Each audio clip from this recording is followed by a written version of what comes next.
अगर आपने नात खानों की तसल्लियों से ये नतीजा खस कर लिया है कि जो मर्जी करते चले जाओ, हम रसूलुल्लाह के, जन्नत रसूलुल्लाह की, मैदान माशर में पहुंचेंगे, फरिश्ते कहेंगे कौन है भाई, सुन्नी है? जी जी सुन्नी हो, बस आ जाओ, जो कुछ किया कोई बात नहीं, तूने चर्स पी, जिना किया, कुछ भी, सुन्नी है ना, सीधे जन्नत में चला जा। जन्नत तो तुम्हारा इंतजार कर रही है। अगर ये ख्वाब आपको दिखाए गए हैं तो खुदारा मुफ्ती मुनीब रवान साहब के इस कौल पर अमल कर ले। एक जगह बयान चल रहा था, प्रोग्राम था, मुफ्ती साहब भी थे, मैं बैठा हुआ था, नात खान वो पहुंचा रहा था लोगों को इधर से उधर 2 मिनट में, जो हमारे अक्सर नात खानों की आदत होती है, कोई बैठा हो तो भाई नाराज ना हो। वो पहुंचे हुए ऊपर मुफ्ती साहब का बयान शुरू हुआ, आपने फरमाया कि भाई आप लोग पहुंचे हुए थे 7वें आसमान पर, तो बराए मेहरबानी मेरा बयान सुनने के लिए जरा जमीन पे तशरीफ लिया। तो हमारे सुन्नियों का यह मामला है, हमारे लड़के चर्स पिए, मवाली हों, नमाज पढ़े ना पढ़े, पूरी रात नातिया महफिल में बैठे, फजर का वक्त आए तो घर में चले जाएं, जमात छोड़ दें, नमाज फर्ज तर्क कर दें, जमात वाजिब नमाज फर्ज, वो फिक्र नहीं है, पूरी रात नात खानी में बैठे, और यकीन क्या दिलाया जाए, तुम सरकार की मोहब्बत में आए हो। जो सरकार की मोहब्बत में आता है सरकार उसे प्यार से देखते हैं, और जिसे सरकार प्यार से देखें क्या वो जहन्नम में जाएगा? सामने कहते हैं नहीं नहीं, तो बस हमने तुम्हें जन्नत तक पहुंचा दिया शॉर्टकट के जरिए। ये खामखा तालीम हासिल कर रहे हैं, ये नमाज पढ़ रहे हैं, ये रोजा रख रहे हैं, ये गुनाह से बच रहे हैं, ये बेचारों को तो पता नहीं। नात खान के पास एक अजीम शॉर्टकट, 1 मिनट में आपको सीधा जन्नत का रास्ता दिखाकर, फरिश्ते भी कहेंगे कहां गया वो, नात खान के दामन में वो छुपकर सीधा जन्नतुल फिरदौस के आला मकाम पर वहां बैठ के हूरों के साथ चाय पी रहा है 2 मिनट में। भाई इस ख्वाब की दुनिया से बाहर निकल आए। आप और मुझसे बड़े सहाबाए किराम आशिक रसूल थे, उनकी कोई एक मिसाल ऐसी बताएं कि उन्होंने नबी करीम के फरमान सुनने के बाद एक कान से सुना, दूसरे कान से निकाला, और उन्होंने ये अर्ज किया हो माज़अल्लाह कि आपका बनाया हुआ मायार ठीक है, ये आप अपने पास रखें, लेकिन हम ये कहते हैं कि आपकी मोहब्बत हमें जन्नत तक पहुंचाएगी, लिहाजा इन तकल्लुफात की जरूरत नहीं, हम वैसी जन्नत में पहुंच जाएंगे। है कोई साहबी ऐसा? नहीं। वो इश्क में कामिल व अकमल थे, तो किस वजह से थे कि उन्होंने नबी करीम की इताअत की। आज हमारे सुन्नी नारा लगाते हैं गुलामी रसूल में मौत भी कबूल है, जो हो ना इश्क मुस्तफा तो जिंदगी फजूल है। फिर एक दूसरे को देखते हैं कैसा लगा नारा, उसे कहते हैं वाह क्या नारा लगाया तुमने यार, ब्लड सर्कुलेशन तेज हो गई। अच्छा भाई कर ले तेज। अब ये नारा भी लगा कि गुलामी रसूल में दाढ़ी भी कबूल है, क्योंकि सरकार ने फरमाया दाढ़ियां बढ़ाओ, मुझे छोटी करो, और यहूदियों की सूरत मत बनो।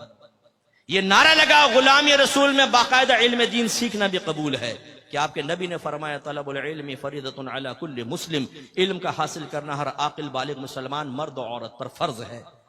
अपने घर वालों को नेकी का हुक्म दें, बुराई से रोकें, क्योंकि अल्लाह ने फरमाया वअमुर अहलका बिस्सलाति वस्तबिर अलैहा ला नसअलुका रिज़्क़न नहनु नरज़ुकुक। अपने घर वालों को नमाज का हुक्म दे और खुद भी उस पर साबित कदम रहे, हम तुमसे रिज्क का सवाल नहीं करते, रिज्क तो हम तुम्हें अता फरमाएंगे। या अय्युहल्लज़ीना आमनू कू अनफुसकुम व अहलिकुम नारा वक़ूदुहा अन्नासु वल हिजारा, वो मैंने आयत पहले भी आपको सुना। तो करें अपने घर वालों की इस्लाह। बीवी पड़ी फजर में खर्राटे ले रही है, शर्म हया नहीं है कि बीवी को उठाओ। जवान बेटा पड़ा सो रहा है, ये नहीं कि लात मार के उठाए कमबख्त उठ। हाँ, अगर गवर्नमेंट ऑफ पाकिस्तान ये ऐलान कर दे जो फजर की नमाज बाजमात अदा करेगा उसको 5000 रुपए मिलेंगे, यही अब्बा होगा, यही थका हारा बेटा, यही जुल्फों की असीर बनाने वाली लैला।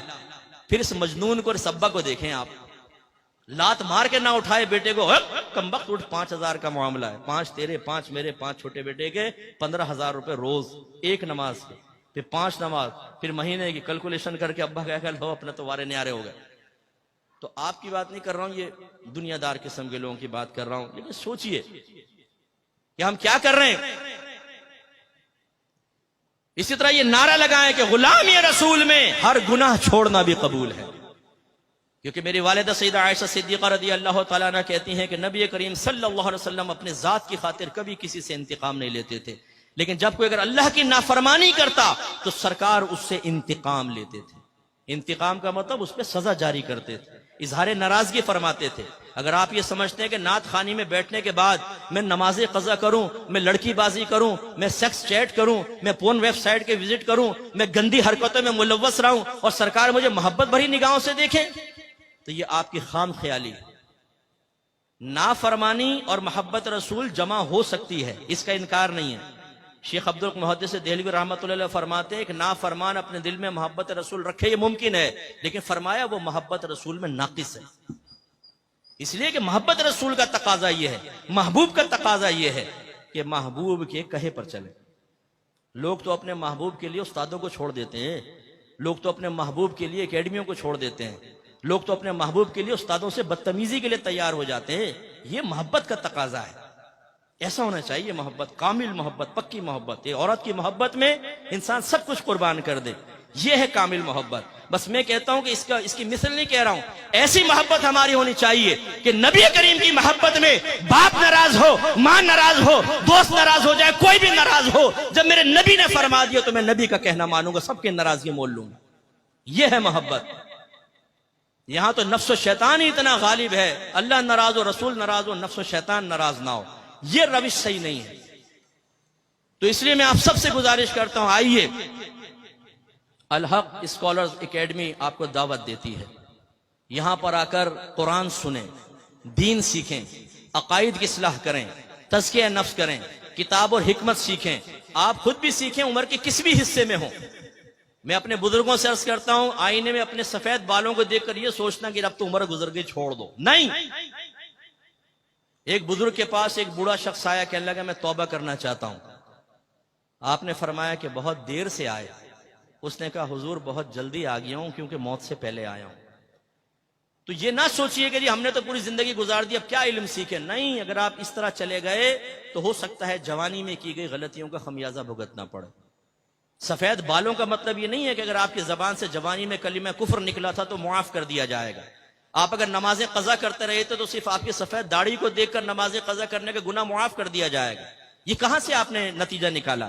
आप भी सीखिए और अपने बच्चों को और खुसूसन बेटियों को यहां जरूर दाखिला करवाएं, इल्म दीन सीखें और पक्के सुन्नी बने, पक्के मुसलमान बने कि जो अपने मजहब को बयान करना जानता हो, मजहब का दिफा करना जानता हो दलाइल के साथ, फिर मुजाहिदीन पैदा होंगे।